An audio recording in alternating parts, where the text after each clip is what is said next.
Good evening, ladies and gentlemen, and welcome to a very special edition of the Just Us Review, where we like to take our favorite superhero-based TV shows, break them down, and give you the knit and grit and what's going down. Today's a very special episode because we're kicking it off. You hear those alarms? You hear those sirens? That means that a crisis is here. A crisis is here, and it's time for us to review it, just for you. Let's go. We kick off with the first episode of Crisis, which is heavily featured Supergirl. So in this one, it's time. It's showtime. Everybody's being called from the bench. It's time to play because Crisis is popping off and worlds, universes are disappearing off the goddamn map. So the Harbinger goes off, start picking up everybody, and they meet in Metropolis because this is where it's going down. On Kara's Earth, this is the first battle. Yeah, this is pretty much where they got to hold the fort. They got to hold the line. Yeah. How do we feel about this one? Shut up, let me go first.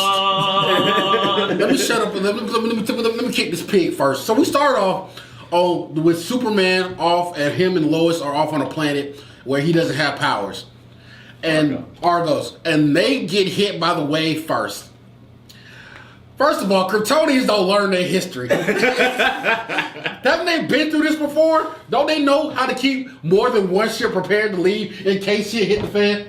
That can fit multiple people. They can fit more than one body. So, but no, there's only one ship, and of course it carries Lois and Clark's son to Earth. But you know what that is? A waste of time. And we're going to explain that in a minute. Yeah. So they're sitting there holding each other as the world implodes, and Kara's watching, and she's like, oh no, they're gone. So now she's in her feels the whole episode. Who else want to kick this pig? So I'll say this. It was silly, but I will say that thematically, even though I saw it coming the moment they went to Argo City, thematically the whole putting them in the ship and sending them away, that's some Crisis shit. That did happen in the original comics, but not with that Superman, Lois, not with them. That happened with Alexander Luthor. Sorry to interrupt you, because I like to give the shout out to the fuck you of the episode where they took stock footage from the Titans show and showed that the Titans had died in the fucking great. Yeah, I figured we would probably get to it later, but yeah, let's speak on cameos later. Okay, sorry, in the Snap version too. So keep going. So I thought thematically that was pretty neat. I'm not gonna say it was awesome. It was neat. I liked it a little bit, but then you undercut it later in the episode, like you said. It was undercutted like a motherfucker. So we find out, the Harbinger shows up and says, Superwoman and for whatever reason, Lois, I'm gonna teleport you guys back to the ship into safety while, Kara's mom was hanging there with her dick out. Like, hey, can you take me to? No, sorry, the hot air balloon can only hold two. Ta-ta. And they left Kara's mom on a planet to die. So Kara was like, yo, my mom. And then Clark was like, I'm sorry, there wasn't enough time. And then Kara looks over and Lois is like, hey. the hilarious part, there wasn't enough time, but apparently the teleportation ray had enough time to not only teleport Lois and Clark, but put Clark in his Superman suit and Lois in Earth people clothes. Why did we do that? I can understand putting Clark in the Superman suit, but why did we give Lois Lane jeans, flats, and a jacket? so she's urban reporter. So while on Earth, right, all this shit's going down and everybody's getting prepped. So everybody's trying to go to the front lines. Yeah. No. What? Clark's baby is on his way to this Earth and they need to go find him because they need to waste time. So apparently he gets taken out of this dimension, out of this time space to another Earth. And forward in time. And forward in time. Where they go meet Oliver Queen in the future from a different Earth who actually has the baby. They do this so Sarah can circle jerk him around for 10 minutes. And that was a waste of time. And that's literally it. It literally amounted to nothing. And that really pisses me off because... It's almost like there was an Oliver Queen they could have took back with them. Oh, you mean we'll get to that. Hold on. By the way, before we go any further, I want to talk about the many death flags that were flying through all this episode. Well, I don't know. Everyone was telling the heroes they were going to die. No. There were numerous death flags. One, out of everybody on Team Arrow, Mia is there. The only person outside of Felicity who can have an emotional connection with That just him. leaves a bad fucking taste in my mouth. It does. Because it's literally like saying we don't need the Black Canary, who is an actual fucking DC character. Or even Diggle. We need bootleg Raphael. So not only that, but she also gets her own costume, Death Flag number 2. She's and going to be the new Green the new Green Arrow. And I don't want it. And then Death Flag number 3, she's walking with her father. Make sure you direct to your mother and tell her that I love her. Yeah. I was like, okay. Like Oliver won't even be bloodied up or dead before he said that. He's like, this is the moment. So count the death flag. Like, So if he didn't die this episode, it would have been awkward.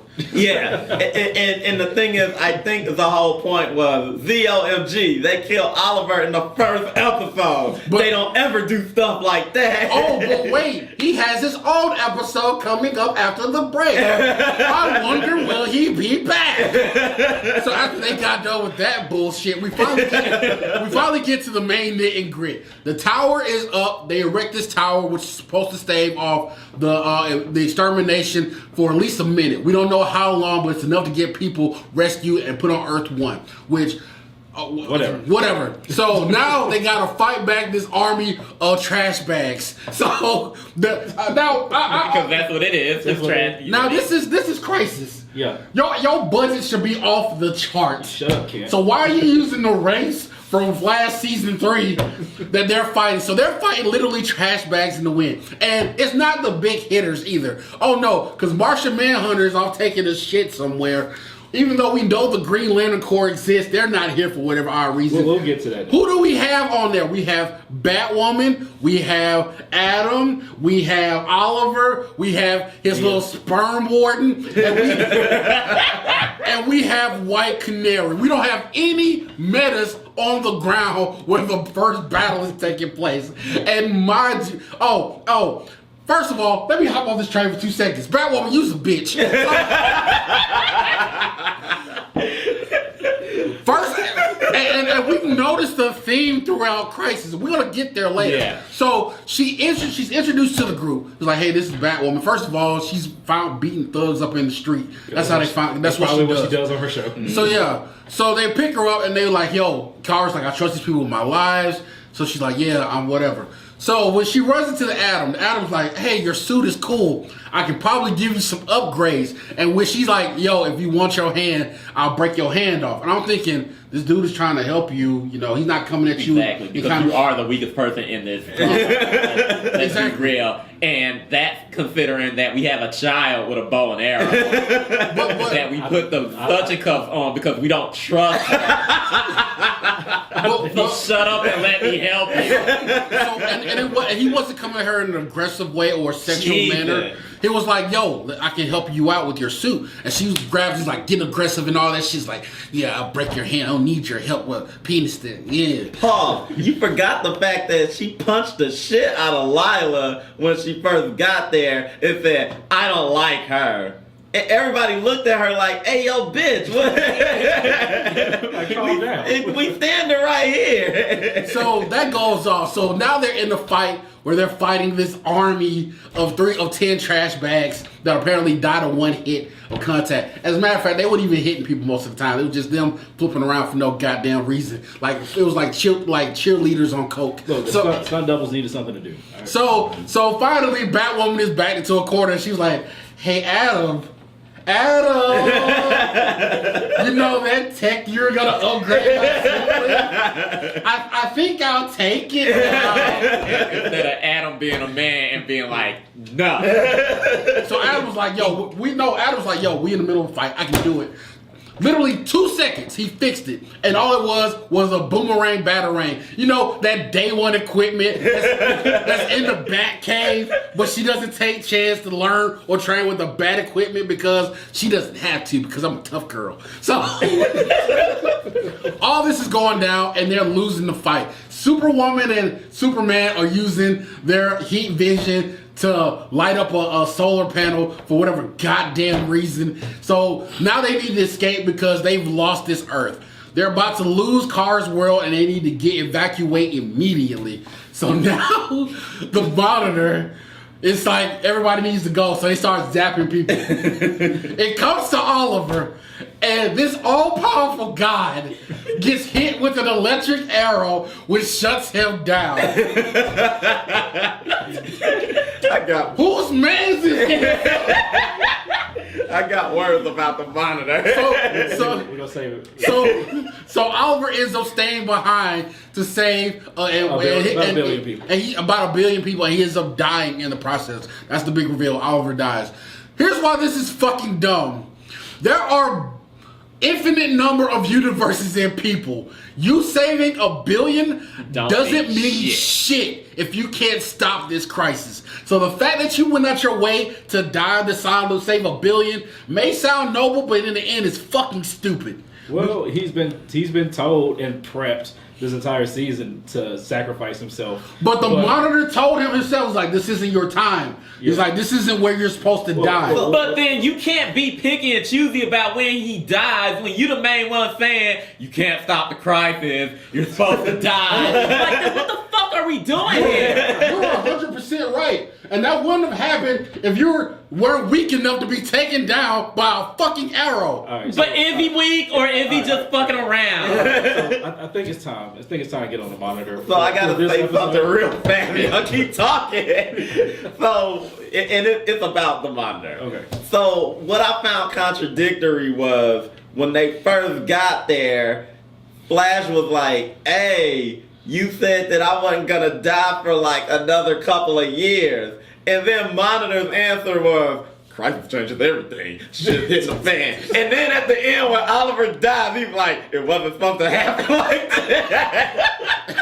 So this is like my fifth clue. There were others. This is like my fifth clue that maybe the Monitor shouldn't be running this show. Shouldn't be running this operation. Do y'all want to know? You know, we'll go more into the Monitor a little bit later, to the other episodes. Do y'all want to know my real opinion about the Monitor? Go for it. He's fucking with them. There's no way. There's no way he is that hilariously unprepared. He is so inadequate, it doesn't make any sense. It's like he knows some things, but he knows other things. And then he conveniently can't do certain things. Well, you know what? We're gonna wrap up this right now and jump into episode 2. Was there anything that we really liked about this episode? No. No.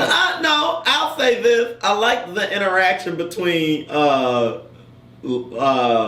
Lena Luthor. Yeah, Lena Luthor and Alex. And Alex, God. I liked their interaction, them the two but that's because guys. they was attractive. But that's about it. I get what you're saying, because on screen I was hearing them say, "I hate you," but as I was watching, I was like, I really wish that they would like hook up. Maybe that was just me. No, but here's the part that kills me.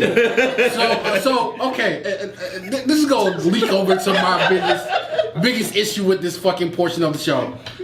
And you know what? Marvel addressed it so cleanly with Hawkeye. He's like, I'm just a nigga who shoots arrows. That's not what he said. I'm paraphrasing. I just shoot arrows. The fact that I'm in this cosmic shit does not make sense. And I wish DC would have took a page from that. Because the fact that Oliver Queen is the linchpin in this motherfucker and all he does is shoot arrows is fucking stupid. But you know what? I'm done with this episode. Anything else? That's about it. Let's go to episode 2. Now it's time to kick it back up to Crisis Level 2. And this is Batwoman's episode. In this episode, now it's a scavenger hunt. They need to go find the levels of hope. They need to go find a plate of tears. There are 7 paragons. 7 paragons who are supposed to be, when they unite, supposed to save all the world. There's so many like words and vocabulary I've been introduced to. But essentially, it's a scavenger hunt to find the paragons. They already know one is hope. And I know what you're thinking. The S on his chest means hope. It gotta be Superman. No, it's Supergirl. She's the embodiment of hope. All right, cool. Then we find out that the monitor says that Batman is a symbol of he's the bat of the future, bat of courage. Bat of courage. Yeah. Well, so now they got Batman. They just said that they will find the Paragon of Courage in Gotham City. Yeah. So they go to Gotham City. Wait. There's more. Wait. And then they so now they got to find these paradigms. Barry's the paragon of love. Of love, because him and Iris got to suck face every 5 seconds so they can pad these episodes. By the way, Iris teleports on the ship randomly, so you run. And there's a Superman who's a paragon of truth. Exactly, and you know how fucked up that is to be Superman on the ship. And then they're like, we need Superman. We need a better Superman. But we'll get to why. So Jesus Christ. So Superman looking deflated is like, I'll go find that Superman. He got shitted on this whole episode. Yeah. So that's the main mission of this episode. So let's go to Gotham first. Can't wait to get this out of the way. So Superwoman and Batwoman go to Gotham to talk to that Earth's Batman. Mind you, that Earth's Batman, not theirs, not anybody, that Earth's Batman. And they get there and they see Luke, and Luke like he just got there rolling the blood. He's like, yeah, come on in. And we get introduced to Kevin Conroy as that Earth's Batman. By the way, the Kevin Conroy. When he talked from the stairs, like my soul stirred. I was like, calm down. Yeah. Don't. I was like, oh my God, like my bones shook. I was like, don't whack his dick just yet.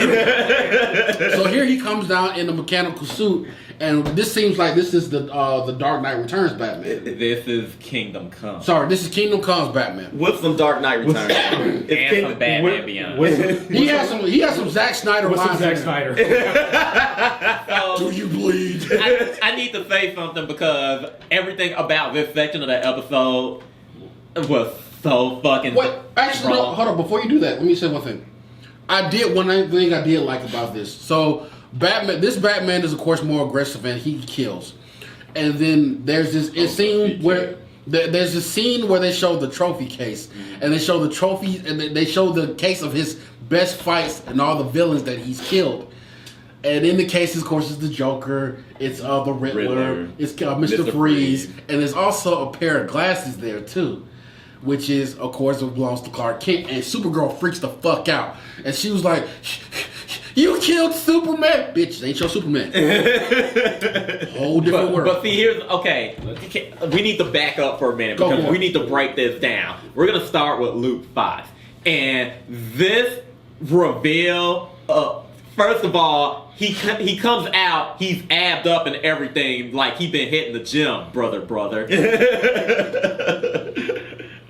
Retroactively, this makes the Batwoman show overall worse, and why the Luke Fox that they're using in that show is pretty much their way of saying black men don't watch this show. Because now we know that this individual that's playing Luke Fox is athletic and could be the Luke Fox from the comic books, but you neutered him to pump up this murder. As a matter of fact, when Supergirl and Batwoman shows up and Batwoman kicks open the door, Luke Fox is at the door like, "Let's go." Exactly. Let's like scrap. run up and get done up. And Batman was like, "Yo, Luke, chill.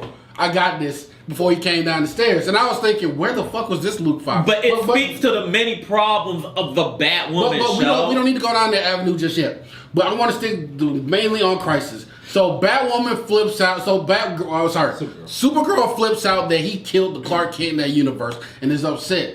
And Batman's like, This is my house. I disconnect the cable, turn the lights out, and punches her straight in her chest. As he should. Exactly. And she flies back and sitting there, coughing up on the floor because he got kryptonite in his hand. I was like, oh yeah. And he's like, I see another Kryptonian I'm about to take out too. So I got something else to say. You attacked this man in his own house because he killed a guy that kind of looks like your cousin. Might not even look. She never even seen him. And keep in mind, we have no context as to why. No, he even told us. He even said, and the way he laid it all. The way he laid it out, he was justified. He was like, your Superman was he was beholden to a flag and to a country. He was like he did the bidding of the president. He's like, that's why I took him out, because we don't belong to any one person. It was pretty much the defense of the Dark Knight Returns. He's like, I had to take him out because he thought he was above the fucking law. And this is what I'll say too. So in Batman vs Superman, Batman was just this murdering asshole. Mm-hmm. He had just started murdering, and it was because the job got to him. They never really explained in movie. You got to follow Zack Snyder's Twitch or whatever to figure that out. Mm-hmm. But in this episode, I did like that they explained why he got to the way he was. He killed once, although I think this is a ludicrous reason for Batman not killing, but they went to that comic trope of if you kill one person, what's to stop you from keep killing? Exactly, and he even says in the episode, I lost count of how many people I took out. And at that moment, I'm like, dope. So he punched Kara in her chest, and then Batwoman twists his arm and he hits his head on the table and dies. So during this home invasion, that's what it was. During this episode of Home Invasion, they like, oh shit, we just killed Batman, our paragon of courage, and they're like, well, I guess we just fucked this mission up. Let's go home. Mm-hmm. Now, mind you, they robbed him. They took his kryptonite. Oh yeah, they robbed the corpse. It was so shitty. I think he gave it to her. No, he did. So when he gave his last words, he didn't give it to her. No. Okay. She just robbed his ass because it was a reveal at the end of the episode. Which, fuck you, Batgirl, Batwoman. I'm sorry. Fuck you. All this time, every time you run up on... So someone had a great analysis for this online, and it's totally true. Every time Batwoman approaches Supergirl for any reason, one, she gets real deep into her personal space, and two, she always talks to her like she's hitting on her. And it's like, chill the fuck out. Chill the fuck out. We can literally see your hormones.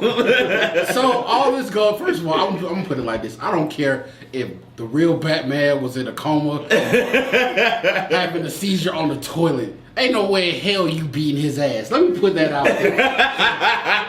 Get the fuck out of here. This man is in a robotic mech suit, and she's like, no! And he hit his head on the coffee table and dies. So I call bullshit on that. But you know what? There's another half to this episode. That sucked just as hard. Well, okay. So the other half of the episode, they're trying to find the symbol of truth, which is the newest version of Superman.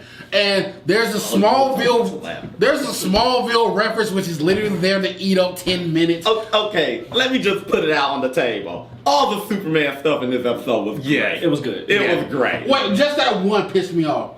Like, I get that you went to Smallville to see old dude and he didn't have his powers. I loved it. Yeah, that was the best part. I loved it. That was the best part to me. Go for it.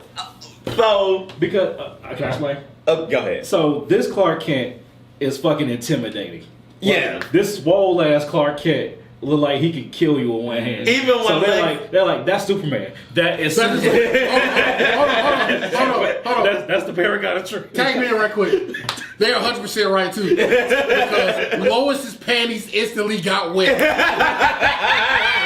And this is when we get into the disrespect of Superman. So she's there with her husband, Superman, the father of her child, Superman. And as soon as she gets there and meets him, she's like, oh my God.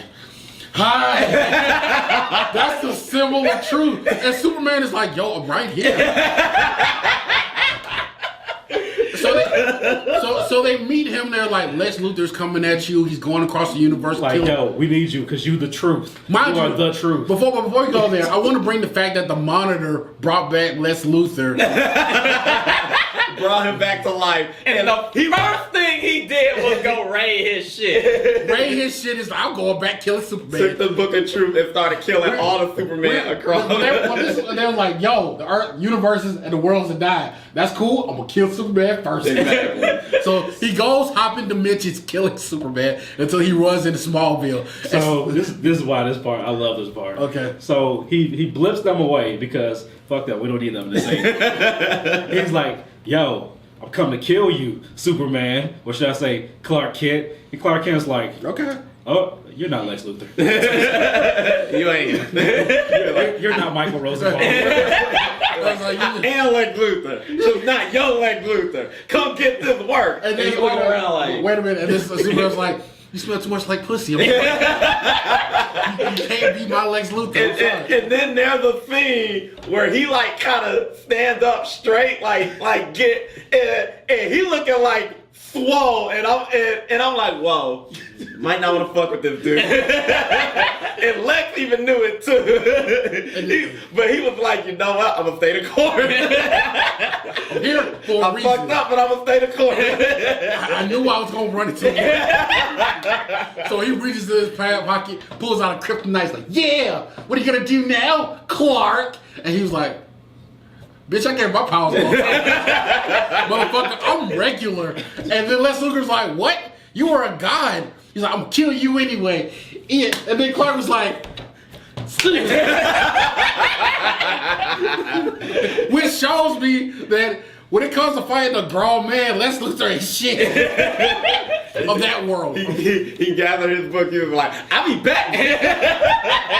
he had the Book of Destiny. He could have killed him, but he was like, I ain't gonna fight you anyway. "Exactly." Yeah. So they go away. Smallville goes off. He's like, what happened? He's like, I don't know. Some fuckboy came over. First of all, let's acknowledge that TV characters can't see 5 feet from in front of them because she's like, well, somebody out here, a portal just opened. Whatever, fuck that. Okay, so now they're on to find the next Superman because I guess fuck him, he's dead. So you're not wrong. They never went back to check on him. At the end of the day, all the universe is getting wiped out, and he's going to go have breakfast with his family, and like, yeah, you die. So now they run up to the Kingdom Come Superman, which is one of the best. Brandon Routh is playing the Kingdom Come Superman. And he was swollen. And as fuck, he is diesel. Tyler as, Hoechlin, what are you doing, man? Oh my God, he is diesel as a motherfucker. Now, this is Superman. Like, he'll give Henry Cavill a run for his money.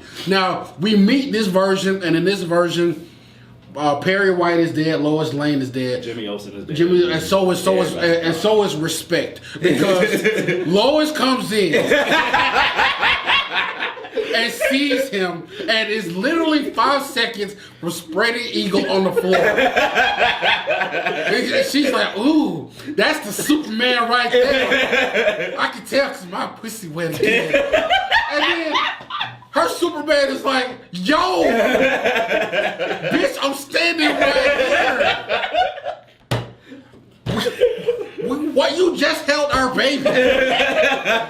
So they have a talk with him. They was like, yo, Lex Luthor's coming to kill you. Because he has a hard on with going across the universe to kill Superman. And Kingdom Come Superman Brandon Routh is like, you know what? Tell him to bring it. And Lex Luthor's like, you know what? Oh, he pops out of nowhere in his portal. He's like, you know what? I'm tired of killing Superman. I'd rather have Superman kill Superman. And then that's where he uses the book to control Kingdom Come Superman. And Kingdom Come Superman faced off with Tyler Hoechlin. And boy, that is massively out of range because you talk about some David and Goliath shit. Boy is correct. Exactly. Because Tyler Hoechlin looked like a... Tyler Hoechlin looked, okay, you had the Man of Steel versus the Boy of Aluminum because he was about to get rocked. And that's what happens. So a fight breaks off. They're fighting. Iris and they're looking out the window getting horny again. So they're like, yeah, they're fighting. They're going back. No matter where they go, they always happen to be over the Daily Planet. So whatever. So they're fighting, and then Brandon Routh is like, yeah, I'm just gonna go kill your Lois, and he pops through the window, and they do the power of friendship and bring him back to their senses. And now we have Kingdom Come Superman on the team. This was actually one of my favorite parts of the series. The fight was actually okay, minus some minor CG shit here. Tyler Hoechlin gets rocked no matter who he fights. But he was getting rocked on every level. Not only was he getting his ass beat by Kingdom Come Superman, his girl was pretty much getting juicy for anybody in the game. So they bring him back, and now they found their person of truth. Yeah.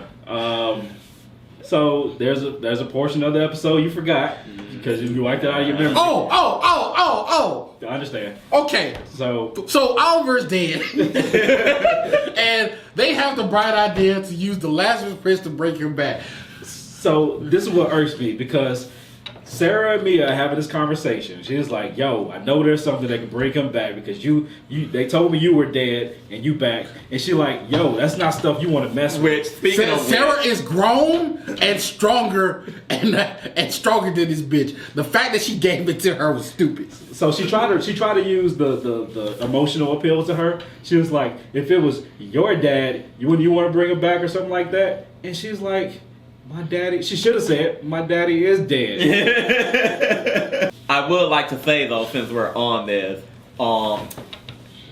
bringing back dead people with the Lazarus Pit is your initiation to the fuck around game. Yeah. Welcome, Mia. You officially received your badge. You passed all the tests. So they drop him in the water, and of course Barry is there too because there isn't a crisis going on. So Barry is there trying to, and that's another thing that pisses me off. Keep going. Stay on. Okay.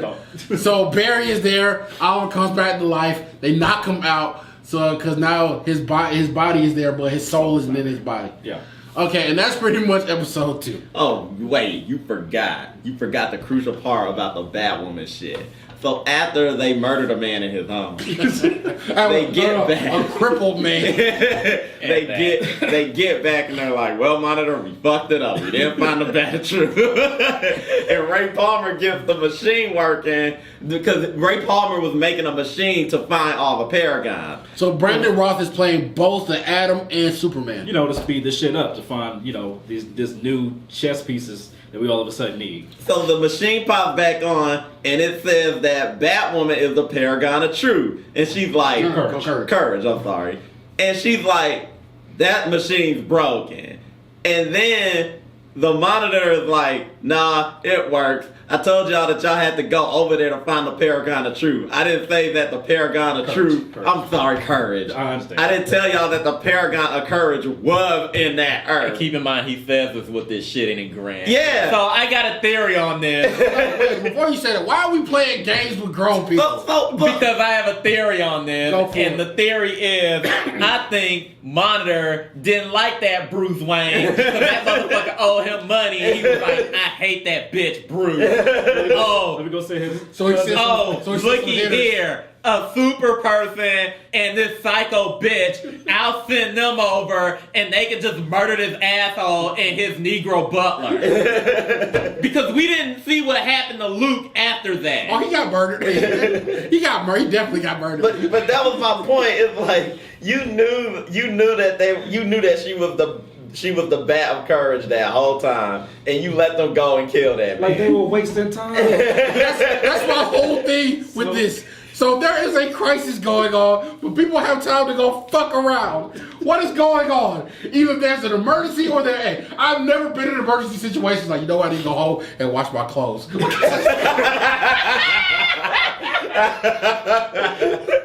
mean, how else you gonna look fly for the final battle? You just gonna wear the bloody rag that you've been wearing. So we end the episode with Batwoman apparently snuck some kryptonite on Batman's cold dead corpse, and apparently the Harbinger has a new cake daddy that's dicking her down as the anti-Monitor. And we like he feeding her psychedelic drugs because she always got a headache and gotta go lie down. No, then she don't remember where she woke up. No, exactly, yeah. She has a headache anytime she needs to be intimate with Diggle. But when it goes away, when she get that good dough from the anti-Monitor. But you know what? There's a lot of flagrant files in this episode. Let's go to something else. Now we're gonna veer off course for a quick second because we also went down this week with this week's episode of Black Lightning. Earth Crisis. Earth Crisis. Think of this as a 2.5. Exactly. So, meanwhile, the occupation in Freeland's finally hit its mass. You know, the rebellion is finally going off. You know, everybody's in the streets, blood is being drawn. We get introduced to Jennifer, who's trying to weigh the pros and cons of doing what her family wants or doing what the ASA wants because she doesn't know the truth. I need to kick this pig. First of all, just enough. Just stop it. Okay, I will say this. There were positives about this episode and what they wanted to do in regards to this particular story. But let's get this out of the way. Jennifer should not have been the focus of this episode. As a matter of fact, I wrote the script for this episode that they should have followed, which was, there's a goddamn crisis because the sky is fucking red. So Black Lightning and the Resistance need to team up with Odell and the ASA to fight those paper airplanes that they fought in part 1 of Crisis. So what's going on now is Jennifer's trying to figure out what she should do. In the meantime, trying to figure out what she's going to do, she ends up having a spasm where she has an interdimensional experience with two other forms of herself from different Earths. Where did that come from? Who the fuck knows? Meanwhile, the skies is red. Freeland is on the brink, but now everybody's trying to figure out what's going on with Jennifer. So they call everybody in. They call Gamby, they call in Anissa, they call in Lynn and Jefferson. And Don't you mean Heisenberg? So now we have the core cast is in the middle trying to figure out what's going on with Jennifer, and that's pretty much the crux of the episode until the ending. But let's lay out some things that was wrong or great with this episode. Who wants to start off? So you could already start it off. All right, let me take this. So Jen going through her interdimensional experiences and all those lives, and we got to see what those Jens went through. I actually dug that. Yeah, that was a good point. You know what I didn't dig? That the fact all this happened in one episode when it should have been happening maybe 4 episodes back up until now. So it's almost like you would have had another story of Jen to tell, But that wasn't and introduce Crisis to this Earth rather than Crisis just happens out of the blue. But that wasn't important yet because we needed to see her. You needed to see Pantene Pro V. I understand. I'm actually going to push back on you on that one.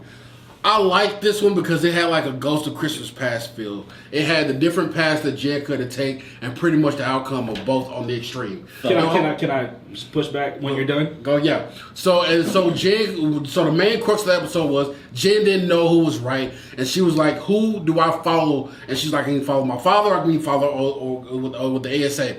And she got to see, in full retrospect, what would happen if she lended her abilities to either side. So she was able to make a more informed decision later on when the episode comes back. Now, that sounds very great until she died. Now, we don't know what happened. Her body, we just see that the light flies up. She turned into butterflies off in that Erykah Badu video. And as far as we know, this is the only character out of the entire series that we've seen that's been able to talk to her other dimensional self outside of actually being there physically. Okay, I give you that. But that could have still happened over a span of several episodes. Understandable. This was late to the party. Yeah. So, when all this going on, before we can go further down this line, Lynn. Okay. Don't get that word. So Lynn is seen in the kitchen cooking that work. And I know what you're thinking. She's in the kitchen whipping them babies. And I know what you're thinking. She making cakes and pies. Oh no. Pusha T will be proud. She making that cocaine, baby. She making that Nino Brown. She making that Ashy Larry. But Black Dynamite, I sell drugs to the community. All I know is when the scene enters, I hear Pusher Man play in the background. So Lynn is in the kitchen cooking that powder. And I could have sworn I saw Lynn do this. She's sitting in the kitchen in her bra and panties. And y'all didn't notice this, but the camera panned to the right a little bit, and there was a bunch of butt naked women in bagging up to work. And I'm pretty sure she had a gun on her hip. So she in there cooking up crack. This ain't bad, boy. Okay. Wait, you gonna defend Lynn? Go ahead. No, actually, because I found several things wrong with that, and I would just like to point out that continuous narrative is important in regards to. Shut up and let me finish. A continuous narrative is important. A consistent narrative is important when you're trying to tell a long form story. I'm sorry. So let's get some shit out of the way. Oh damn! Why was Lynn at the house when she fucking left three episodes ago? A, B.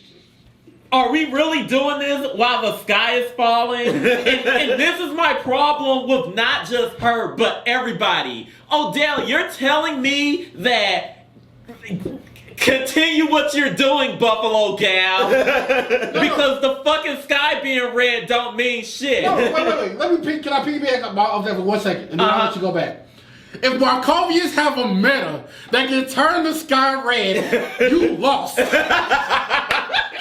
You lost. So why aren't you investigating that? To continue, This is why the episode didn't work for me. It was like they just kept doing exactly, and then shit got progressively worse. And it was off screen too. Like Black Lightning just destroyed our shit. Then Odell was like, "Oh, he did that. Hey, bitch, come here. Get the green light and take it to the kids and the prisoners. We gonna fuck them up and send them to Black Lightning." And she's like, "Okay, but the sky is red. Shouldn't we investigate?" He was like, "Who gives a fuck about that?" You know, while he's saying that, the bitch is looking in the sky like, yo, oh damn. Like Odell, I know we sit in the basement in the apartment, but have you looked outside? Even like, do I sense contempt in your voice? Do I sense disrespect in your voice? Now you're gonna get those drugs. And you go talk to them. and y'all didn't see him, but I got to throw Henderson under the bus too. Oh, I'm right there with you. Like Lightning, we getting killed out here. Where you at? Yo, dude, the sky is red. Go home. But then, no. He was calling him like he wanted Black Light to come outside and play basketball. Yeah. He's like, yo, where you at? You said you was gonna build a court. Go ask your mom, like what? Why is your mom tripping? Go ask her to go outside. But this is the shit I was talking about from the beginning, and why I keep bringing up that drug and the wine shit, because these stories, these plots, these plans don't make sense. Odell, what do you actually want? What is your plan? To stop the Markovians. Okay, well then why aren't you stopping the Markovians? Because it doesn't seem like you're doing that. It seems like you're doing other stupid shit. Like, if you're so worried, I get what you say. If you're so worried about the Markovians, why is it spend like you spend 90% of your energy fucking with the people? Yeah, like this laid out plan. Okay, I need to fuck up the Markovians, but first, in order to do this, I need to put some crack in Lynn's wine so that she can get high, and then she can fuck up her family and work for me forever and do this So mind you, while all this is going on, everybody's trying to figure out what the hell is going on, and Anissa is there. She's like, "Mom," the only adult in the fucking. Mom, and then I love the way she talked to Jefferson. Like, when she first talked to Jefferson, she's like, "Look, let's cut the bullshit. We gotta start killing people, all right?" And Jefferson's like, "Murder is not the way." So the good book says. She's like, "No, fuck that. All right, I ran into Khalil. That motherfucker's about to kill me. I have to kill him." And then, I want to say something to that. So here's the thing. I like the interaction between them because technically both of them are not wrong. However, you just now telling him Khalil is alive? What the fuck have y'all been doing between last episode and this episode? She just learned last episode. But how many days passed? We don't know. But I want to transition from that to. It had to be like hours because Lynn was about to go through withdrawal. She's about to suck dick for the coat. But no. But let's go even further. So now Lynn is there, strung out, and Anissa is talking to her. She's like, "Mom, I think it's time for me to start killing folks." And she was like, "Wait, what's going on?" She was like, Well, I ran into Khalil. You know the guy that died last year? And the moment Khalil's name popped in her mouth, she immediately was like, "Oh, I better go fit the fuck down." I don't know what the fuck's going on. Maybe if I just, Khalil is look over here, and then and the Nissa was like, "You're not gonna wiggle your way out of this." Did you hear what I said? She was like, "Yeah, I know Khalil's alive." Like, just over Anissa's head. She didn't give a fuck. Maybe because the sky was red. While all this is going on, Gabby is figuring out the biometrics of Jennifer. He's figured out that crisis is going on. He realizes that it's anti-monitor particles that are going through her. He realizes that her energy signature is being specifically because of her makeup. He realizes that shit is disappearing and that they only have like a couple of hours to live. And he did all that on an iPad. He did it with 6% battery. Get me figured out crisis faster than the monitor. And Brainiac with a fucking iPad. Oh my god! He was a one-stop shop. He was like, "Look, I'm doing this. Would you like some water?" Do you know what else pissed me off? So then Jefferson comes in and something I don't know, and when what's his name calls him, he was like, "Black Lightning, we getting work." When Henderson calls him, he's like, "Black Lightning, we getting work," and he's like, "Well, I can't go because I gotta stay here." Then Lynn speaks up, "Well, you need to go out there and fix it. You fucked it up. If you done joined the resistance, they wouldn't be whooping our ass right now. That wouldn't be making drugs in the kitchen." I'm like, really? That pissed me off so much. Really? I'm like, your daughter's on the table season. There's a war outside of your house. The sky is fucking crazy. and that's the shit you work like. She's thinking about shit from last. She's thinking about her job. And not even just that, the contradictory of it. You didn't want this motherfucker in the war. If anything, you would want him to be here. Especially when your daughter. Am I stupid? No, Lynn is on drugs. So we're gonna keep this going. So meanwhile, this episode we're seeing, of course, the lives of Jennifer as she lives on various Earths. None of that shit matters. Only two. 2 Earths. Like I said, right. Oh, by the way, yeah, it does matter because one of them is Earth 1. So let me step in. I gotta speak on this. You might be wondering where have you heard Earth 1 before?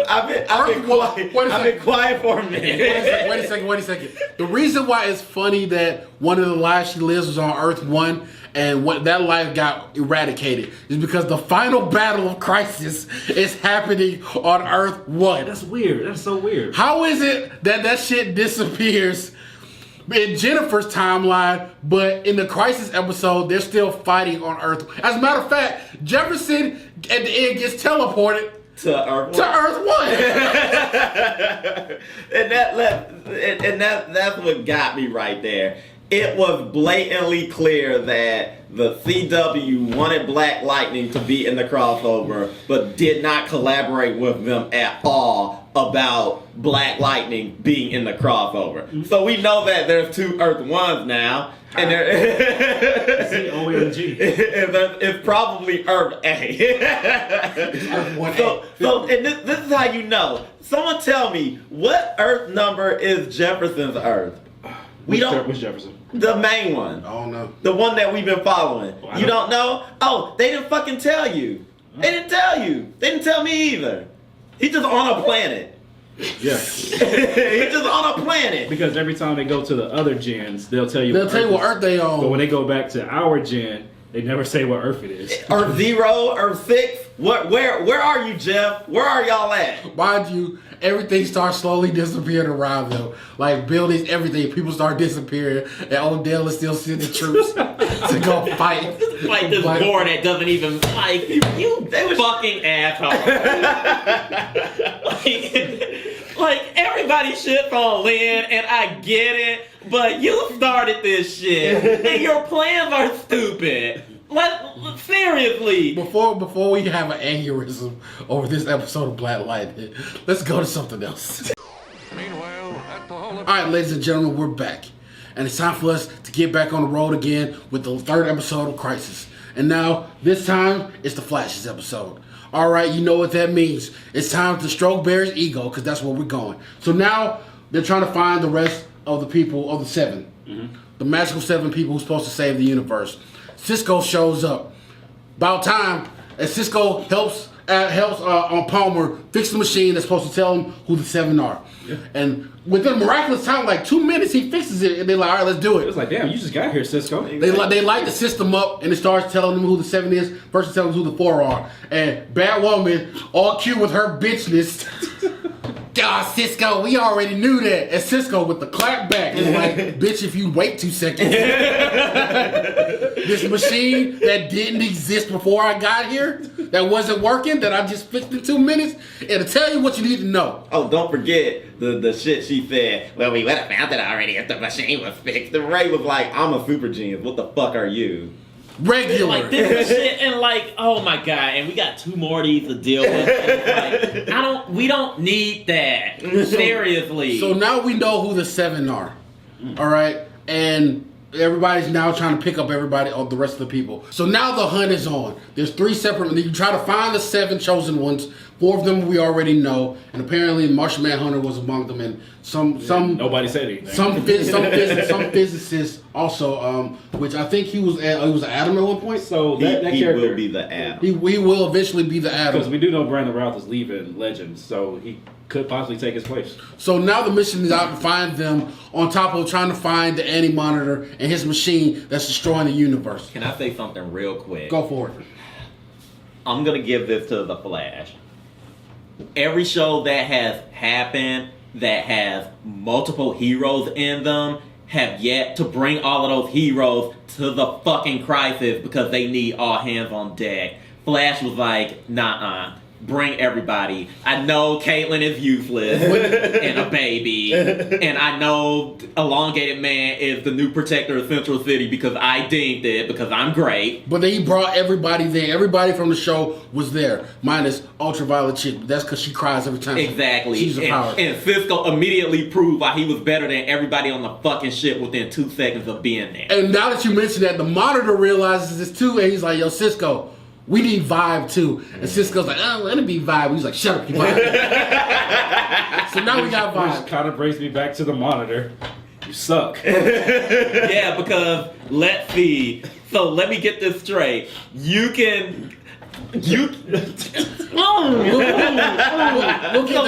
there in a second. We'll get there. So now Cisco's group and the Flash team go to find the machine. And when they get there, they figure out there's the Anti-Monitor machine, which is destroying universes. And it's being powered by none other than Earth 70s. I don't know. Sure. Earth 70s Barry Allen. The Barry Allen from the 1992 Flash. Exactly. And he's stuck on the treadmill. And Barry goes in, they help him escape, and he's like, no, we need to get that treadmill going because if I get off of it, all the universes will die immediately. Which begs the question, why didn't the fucking Anti-Monitor just remove him so that everything can just die? But it's plot. So in that case, they're like, well, how are we going to power it? Who's going to help us? Out of nowhere, Black Lightning shows up. And this shit is fucking hilarious. Because he realizes he's in a room with nothing but white people. In Philly costume. And he just starts blasting. Everybody can get it. He grabs Pariah by the neck and is like, what the fuck you doing? Why am I here? Why am I not with my babies? And Pariah was like, please, sir, don't take my wallet. I don't have any change. But real talk, they were like, we brought you here because we need you to save this world. There's a crisis going on, all the universes are disappearing, and we fucking need you. Which begs the question, Monitor, why didn't you grab the Pierce family? So I was under the impression that Pariah pulled Black Lightning. Pariah pulled Black Lightning. Which was I'm saying, why didn't the Monitor No. find Black Lightning? No, this is what's stupid about that. Pariah is not allowed to engage. That's the thing. Yeah. He only goes there to witness a tragedy. Why was he allowed to grab the Pierce? But you know what? Plot. So we get there, and Jefferson is literally there to sustain the power of the machine. And then Earth 70's Barry Allen is like, look, one of us has to die to blow up this machine. You just said that Barry Allen needed to die. You didn't say which Barry Allen. So the old Barry Allen takes the Speed Force out of the crybaby Barry Allen and puts it in his body, hops on the treadmill, and blows the machine up. And then, so now the machine is down. Yep. They ain't got to worry about it. Finally, score one for the good guys. Score one for the good guys. Meanwhile, on the other side of the universe, the fuck around gang got a new member, and his name is Diggle. That's right. They're trying to go and find Oliver's soul, which is stuck in hell. And who? Stuck in purgatory. Same difference. And now they need a person to get in there, and the only person who can do it is Constantine. John Constantine. But magic is scarce now because universes are disappearing. So now Constantine has to go to none other than Lucifer Morningstar On Earth 666. Yeah. Whatever. Yeah, whatever. So Lucifer Morningstar's universe to get help from the devil so that they can go to purgatory. First of all, what you think about the cameo? I thought it was pretty good. It was pretty good. I liked it. It was pretty good. It was short. It was to the point, and it did what it needed to do. Right. So he tells them how to get to hell, how to get to purgatory. When they go to purgatory, guess where it is? Liam fucking you. Question. Answers. Lucifer is the devil, right? Yep. So he has many, many powers. Yes. Well, yeah, it depends. Oh, I don't watch the show because it's on Fox and it's stupid. Actually, it's on Netflix now. Whatever. It can stay there with the Irishman. He can't escape crisis. He doesn't care. It doesn't affect him. And here's the other thing. Why not? If everything gets blocked out of existence, it doesn't affect him because he's he's a being outside of that. Not only that, they established that even though there's many universes and there's many alternate realities, there's one devil, there's one God, there's one heaven, there's one hell. He could just go to hell. Yeah, it doesn't affect him. In a worst case scenario, he'd be like, "Daddy, will create a new one." So they go back to Liam U to find Oliver, and I'm glad. And it's short and to the point. They find him jacking off behind a tree. Because the purgatory that they went to, they didn't go to a physical Liam U. It's just what it's Oliver's. It's Oliver's, exactly. Yeah, because that's how hell works. Mm-hmm. You are, especially, and that's how Lucifer finds it. You create your own hell, and Oliver's hell happens to be Liam U. So they get there, they find Oliver, and he beats their ass, and he's like, and then he's like, Oliver, I'm your best friend. I'm your brother. I'm your brother. And then he literally snaps out of it. Literally not fucking with you with that. So it's all right, Oliver, let's go back. And then out of nowhere. So I thought, danger, Will Robinson. There's a scary man behind you. Out of nowhere, Scruff McGruff comes busting out of the woods. And he's like, Oliver, you can't leave. Guys, wait. You're going to be the Spectre. What? Okay, can I be honest with y'all? I thought that was dope. I know it came out of nowhere, but I thought that was dope. He wasn't even dressed like he was supposed to be there. but continue. No, I'm cool. I'm cool with it. I love the idea of the Spectre. Yeah, and it's a twist because in the comics, Green Lantern becomes the Spectre when he dies. So that's awesome. Sure. But and it's an amazing reveal, and I love that. I just hated the timing of it. Yeah, the timing was ridiculous Because the dude obviously looked like a bird photographer comes out of nowhere like, yo. It felt like they went to the studio next to them. They were shooting a cop drama, and was like, "Hey, yo, let me borrow you for like a second." So hold on. So this is what I love the reveal, loved it. But this is what pisses me off. That made all that shit with Lucifer, the Lazarus Pit, all the side quests moot. Because that meant, hey, none of it was necessary. We did this for nothing. Oliver was going to become the Spectre. Because while all this crisis is going on and billions of worlds and universes are being eliminated, these motherfuckers took time to go do side missions and to go pick up cakes and pies and shit. And that's another thing, because like even going back to the first episode of Crisis, where they go visit alternate universe Oliver. So in my head, it made sense to me that if the Monitor didn't foresee that Oliver was supposed to die that early, then that means he saw an Oliver Queen fighting in Crisis and sacrificing himself and so you later. thought they were going to get another Oliver. I thought it was going to be that alternate Oliver. Thing. I thought it was going to be the same because he had the metal arm. No, they only save Barry in that way. You know, whenever Barry's about to die, other people take the bullet. Yeah. But my thing was, it was like they didn't, because even with the Barry shit, they didn't say which Barry, even though they totally did, because you went through like a million futures to see how you could escape dying fucking Crisis. newspaper that says that Not you are just that, but the Monitor literally showed up and said, you are going to die.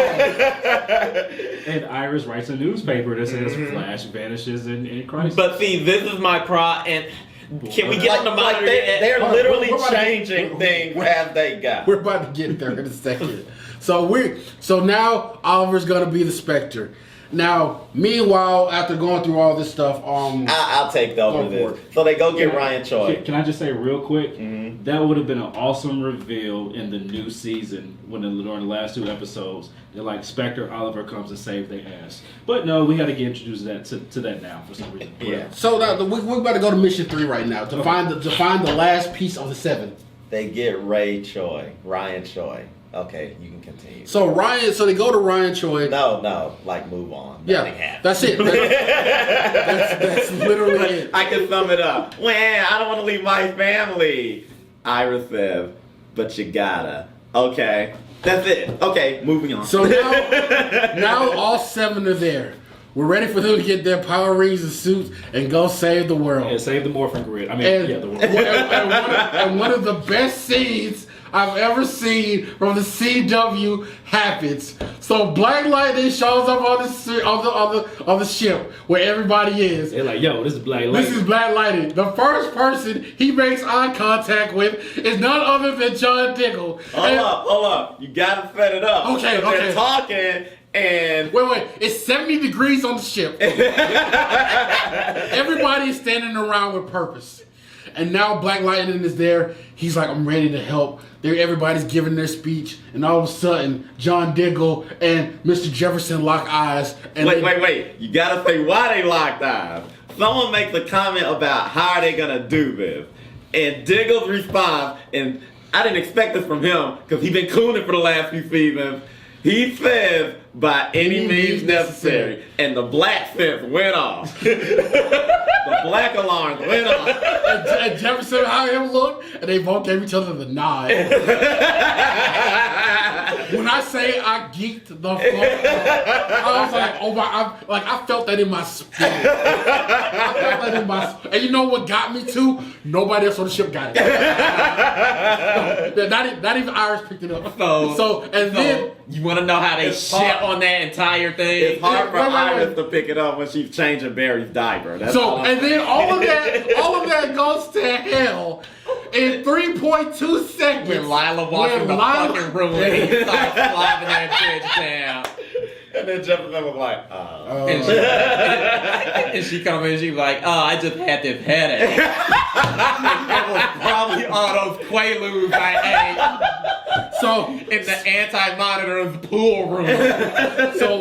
So Lila's there, but then the Monitor figures out something's wrong with her, and she flips out. And the first person she beats up is Diggle. And fucking move. Now this is why this is the dumbest shit ever.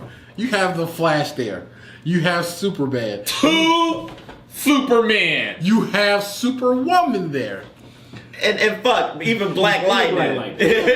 No. Black Lightning, like, he deserved this one. That's what the brother gets. So as soon as Lila throws the first punch, all of them were fast enough to jump in and stop her, but they sat there and watched this dude get his ass by his wife. Jefferson was like, I guess that's how they do it on this place. Because I know if Lynn never tried it. I remember that fight between him and Thunder.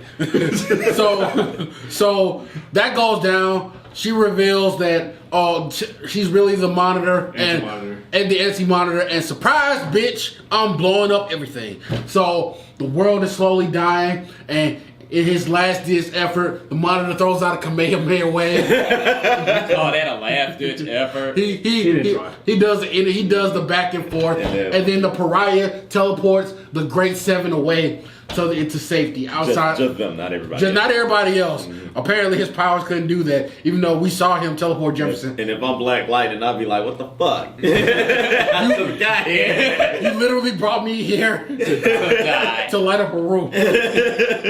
So everybody dies except the Seven, and they're like, "It's up to us Seven to figure out what's going on." And just before the lights turn out, the most powerful member of the group starts having a stomachache. And red light starts shooting out of him and everything. Dark. I don't feel so good. And from the ashes comes half of a man. He was like, I can't believe that worked. Lex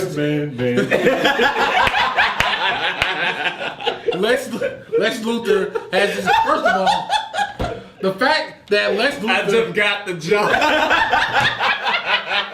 Yes, half of a man. The fact that Lex Luthor stayed with his hands on the Book of Destiny is some of the most laughable writing. But while he was in jail, mind you, and the Book of Destiny, you can't decipher that unless you've had it. But Lex Luthor deciphered it on the road. He's a genius. He's a genius. Obviously, he hits like a bitch though. He takes off the last page, and then a Sharpie writes his name in Superman place. And of course, in Magic World, that means you take his place. So now you have the 6 mystical Dragon Balls and 1 asshole. And Batwoman was there too. Bro, 2 assholes. What the fuck is going on? You remember what I said before this? And every show has been suffering. Minus Black Lightning. Every show has been suffering because they were limping their way towards crisis. And although episode 2 was okay, and episode 3 was actually pretty good. It was actually decent. It was actually really good. It is not worth the payout for what you sacrificed. Arrow is done after this. Exactly. Arrow is they have one more episode. And they could have had a fantastic season if they had just got off their ass. Even on Crisis, they could have had a fantastic season. But this is how we're going to end the fucking Arrow universe. Not with a bang, with a goddamn whimper. Honestly, Crisis can only go up. I got something to say, and it's about the Monitor. Go for it. Let me get this straight. You can go back in time to retrieve the Book of Destiny after Oliver died. Keep that in mind. Because going back in time to pull him... No, shut up. Because that's what happened. After Oliver died. He actually got the book before that. No. Because he said Felicity Smoke deciphered some text in there. He went back in time to get that book. Yes, he did. And this was after Oliver died. Yes. That time travel... He went back before. He just told... After Oliver died, he told them that he went back. Whatever. If that wasn't on the table to bring Oliver back to life... No. You're missing a bigger point here. I'm not done yet. Oh, I'm not done yet. Let's skip over the home invasion that you set up because we already went through that. You can give Cisco back his power. You can rewrite this dude's DNA to be something that it previously was to fit your needs. But you can't save any of these Earths. You can't use the Book of Destiny or whatever. You're missing the biggest point here. He's able to pull whatever he wants from any point in time and space. You telling me... Like the Book of Destiny, I said that. Understandable. There's infinite worlds out there. That means that there's infinite Superman. There means there's the Lantern Corps. They do exist. That's already been established. Why shouldn't your team have been Superman? Batman, every Flash. Superman. And Dylan. There's an infinite number of Supermen out there. Lex killed a bunch of them. Before that. But he brought Lex back. Okay. That's true. You can bring Lex back from the dead, but you can't bring Oliver fucking Queen? He waved that away. He said, I did that before. No. Why are we... The nigga shoot arrows. Fuck Oliver Queen. You have infinite Superman, infinite Green Arrows, infinite Flash, infinite Wonder Women, because she exists in this universe too. And you telling me instead of grabbing... They opened up Titans. You opened up Titans, baby. And instead of grabbing a horde of these motherfuckers, you stick with the D-list team to help Stay save... fucking with them in they episodes leading up to this shit. This was your payout. You know... So here's the thing. So let me break it down for y'all. And after 3 episodes, it's become evidently clear. And I said this before, but now that I see the writing on the wall, I'm gonna say that even though we've gotten great moments and 2 of the episodes are actually pretty decent, Crisis wasn't worth it. And this is why. So before Crisis happened, one of the main things I was saying is, so we went through all this trouble. We're pulling Black Lightning in. We're converging all the shows. We're getting all these fucking cameos. If Crisis doesn't end with all the main CW shows on one Earth, then it wasn't worth it. And I'm not saying that because I want it, but I'm saying that because you got to make this big of an effort mean something and have long-lasting changes. Black Lightning should be able to run over to Central City and talk with the Flash anytime he wants. Batwoman should be able to get on the Legends of Tomorrow, even though we don't want her there, whenever she wants. It's a crow assholes. And after episode 3, it's become blatantly clear. Actually, in the opening minutes of episode 1, they let you know straight up they are resetting the multiverse and everybody will be on their separate Earths again. And let me tell you why I know. Because at the beginning, they showed Batman 89. Mm-hmm. They showed Burt Ward Robin, mm-hmm. and they showed the Titans, and all their Earths disappeared. Do you really think so? If that happened, Titans, they're dead. It's over. It's gone. Yeah. So in order for Titans is getting a season 3. In order for Titans TV show to they have to reset the universe. That's it. And they have to actually acknowledge that maybe. Maybe. Unless they'll pull some bullshit where they didn't. Well, people got amnesia or But on the Titan show, they established there is a Justice League, there is a Batman, blah blah blah blah.